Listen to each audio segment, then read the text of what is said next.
welcome back to Violin Inspiration. It's Julia here, and in this video I'm going to share with you a 5-minute super quick practice session for beginners.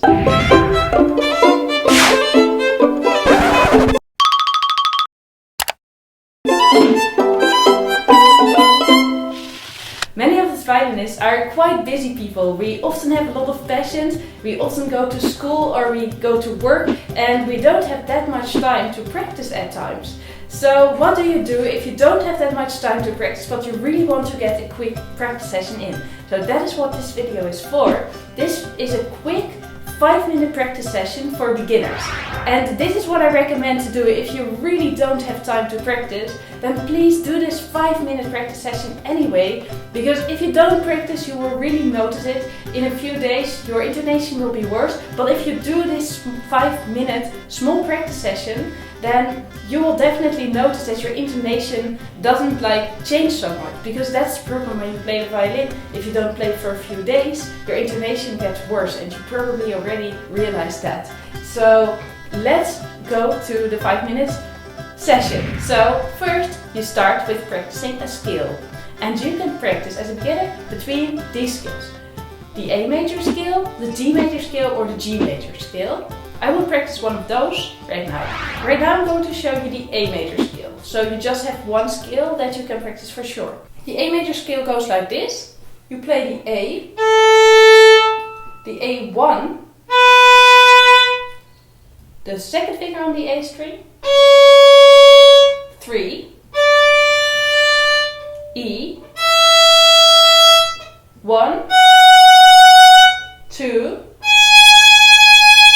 3, and then you go back down. 3, 2, 1, E, 3, 2, 1, E. And of course, as a beginner, you don't have to play vibrato on any of these notes. Just try to make the notes as beautiful as you can. Then you go to the next part of your practice session, and that is practicing an arpeggio. So I would recommend to practice the arpeggio that belongs to the scale. So maybe you will practice an A major arpeggio right now. The A major arpeggio goes like this. A, 1, 2, you put your second finger on the A string and play the second finger. Open E string.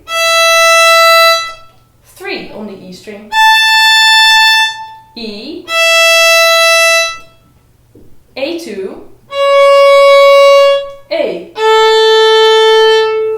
So now you've practiced a scale and an arpeggio. Maybe you have time for something else. And that is where I recommend you to pick the hardest part of the piece you're practicing and just practice that.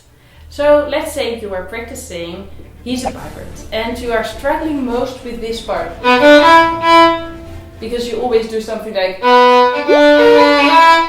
no, don't, whatever. You're doing anything that doesn't sound good. So then you just take this bar out of the piece and you practice that really slowly. So be sure that you just practice one bar and not the whole piece. If you just go through the piece mindlessly and start practicing everything, you probably won't improve a lot. But if you just take one bar out that is really hard for you, and if you practice this bar until it gets better, you can get results in 5 minutes. So pick that bar, start practicing that bar, and if the 5 minutes is over, put the violin away. With this 5-minute practice session, you really don't have any excuse anymore not to practice, because I think any of us wastes about 5 minutes a day on mindless things like scrolling through Facebook or whatever, sitting on the couch or doing nothing. I think with this 5-minute practice session you can definitely convince yourself to do at least 5 minutes, and you will see results. If you do this every day, you will see results even though you will just be practicing for 5 minutes. And if you ever have trouble motivating yourself to practice, I also highly recommend to subscribe to my Violin Inspiration mail on my website, because there I send weekly emails to motivate you to start practicing. I wish you good luck with this practice session, and I hope to see you back on my channel next week. Please like this video and subscribe to my channel if you found this information useful. And I hope to see you back on my channel next week for a new violin tutorial.